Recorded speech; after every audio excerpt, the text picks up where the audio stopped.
So now if you're big enough, like Netflix or Google, Facebook, the big guys, you can build your own infrastructure, or you can find a way to get infrastructure right next to the access provider. So you don't even have to worry about the public internet at all. In fact, I've heard some of these folks say, well, we don't use the internet to get traffic to consumers. We just connect right up to the access provider. And if you're big enough, you can do that.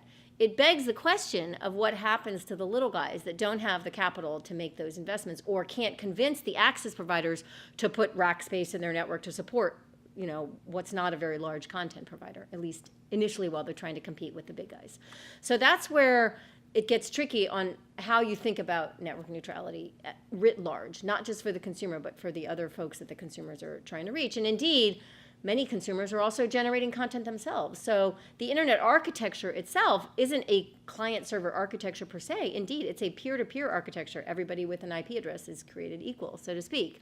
But embedded in the political economy that has evolved over the last 20 years, you've sort of seen, from the economic perspective, a centralization of content behind these large edge providers who are now, we're kind of back to the old client-server model of lots of big content, sources of content, and or a few big sources of content and lots of consumers that are trying to get access to them.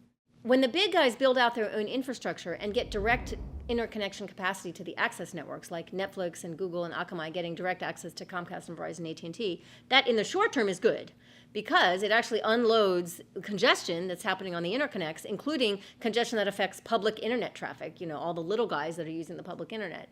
I think one of the questions that remains is, what does happen to that public internet infrastructure if the capital that is now consolidating into these big companies that have content is thusly consolidated? That is, it's not available perhaps to continue to upgrade the public internet. And this is sometimes referred to as the dirt road problem.